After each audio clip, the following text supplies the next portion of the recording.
Bhakti is a crazy thing. Bhakti is a form of self-induced madness. Madness is a good thing as long as you're in control of the madness. Without an element of madness, you are not worth living or worth living with. Yes? Yes, really. It is just that your madness should be conscious and controlled. If it goes out of control, again, it's not worth living or living with. If you have nothing of madness in you, the same thing. You need a little. This again and again brings me back to this.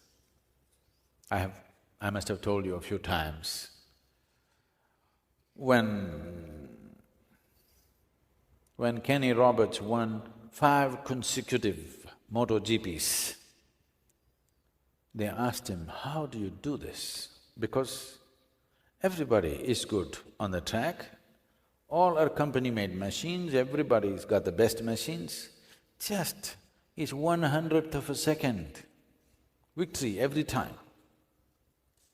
How do you do this? He said, "I go out of control with control."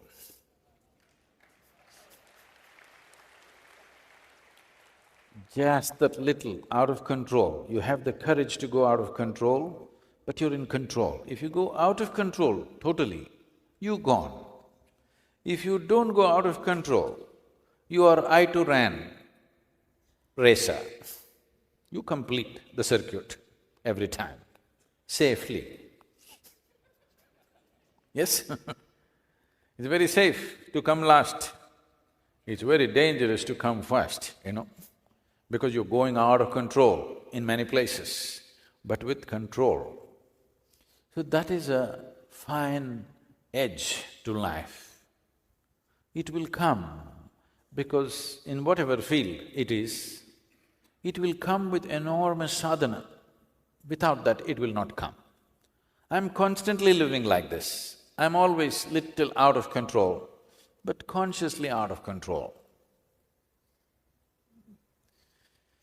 It takes a certain level of sadhana. If suppose it's about motorcycles, there must be sufficient sadhana as to what it is all about.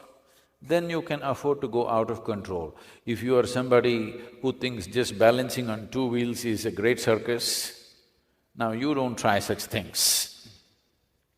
Similarly with life, whether it's business or personal lives or whatever we do, to go out of control, you must have necessary input in the background.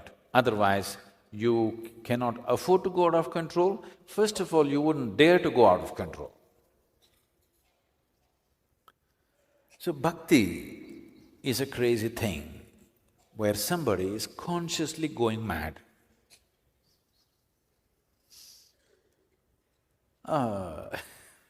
There have been phenomenal devotees in this country, phenomenal, absolutely crazy ones. If you take somebody like Mirabai, she's insane, okay? She's fantastic, but she's insane. Fantastic because she is in such states of ecstasy.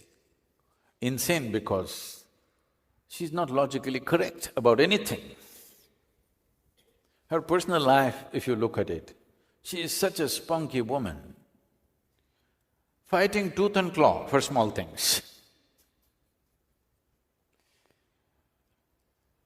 Between her and her husband, even if they play a game of dice, she will cheat every time. If she loses, she will insist that she has won. You cannot argue.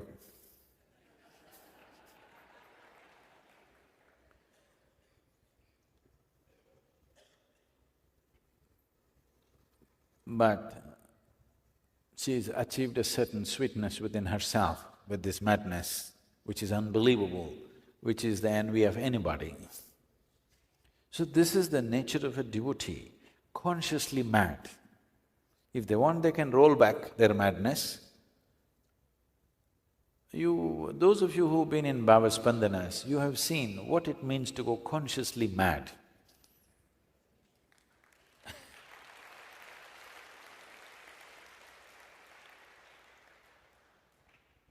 You will see particularly volunteers, others going crazy, screaming, crying, everything. Next moment they have to do something. They're just doing it, arranging the chairs, putting the name tags, arranging the carpets and serving food.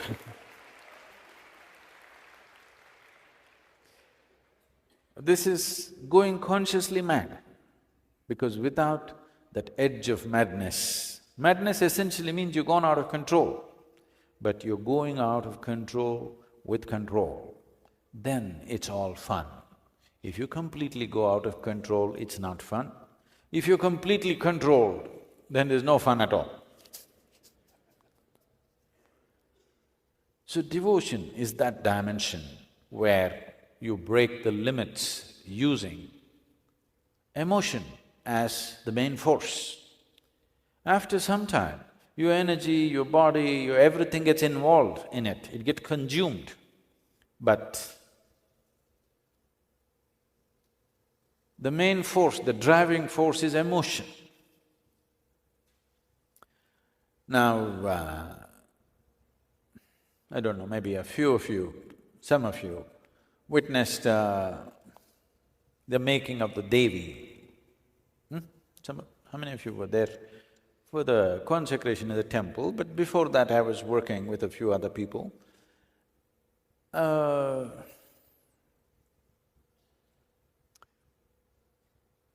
It's very difficult to explain, but you know, am I logically correct?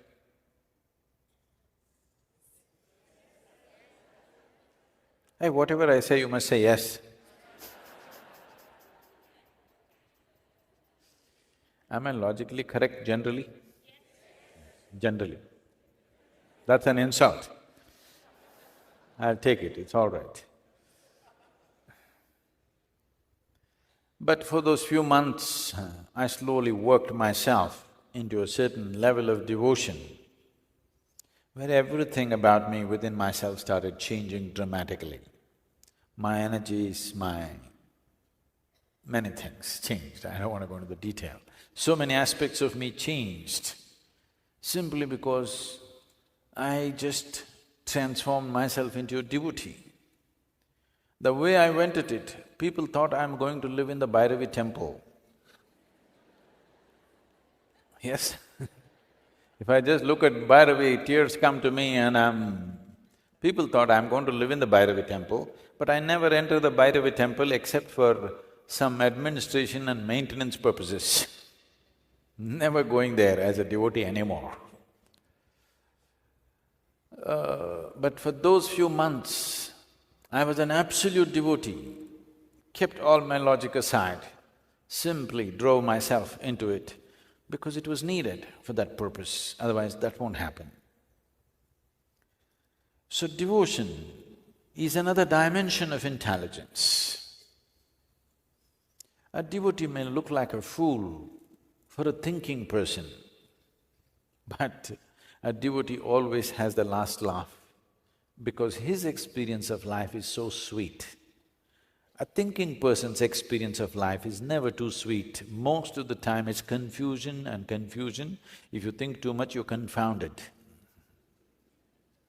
Yes, this is the fate of the intellect. Because intellect cuts up things without knowing why. Because it is a knife. The sharper it is, the more it cuts up. And then it doesn't know why everything is cut up.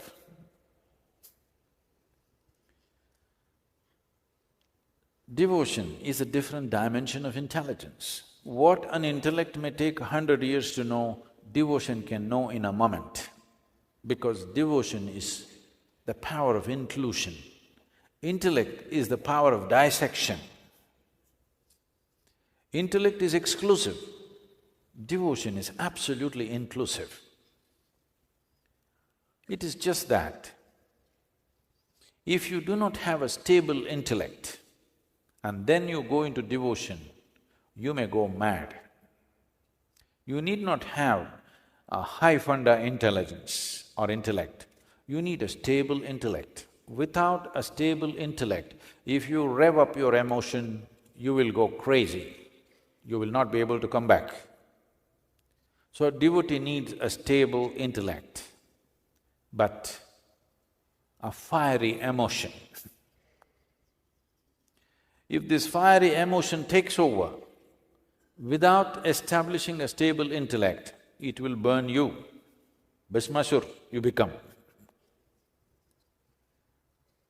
So, the path of devotion usually has these things embedded, that elaborate systems so that the intellect is maintained in a balanced way, at the same time, a fiery emotion which will house this.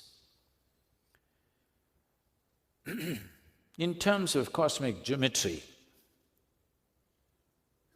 all geometry is a manifestation which happened at a certain time. Before that, as our sun is right now,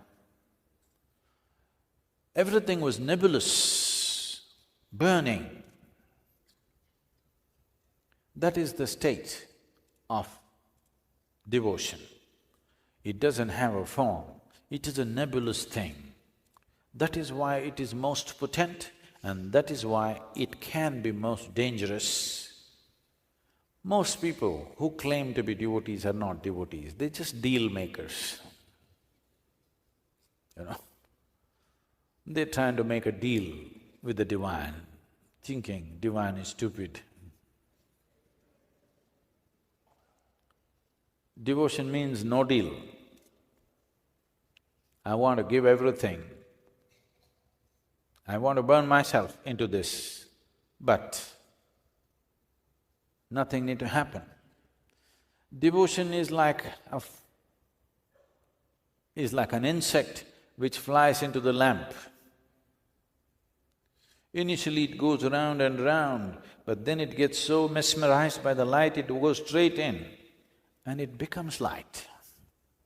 It loses its life, but it becomes light. So that is the geometry of devotion.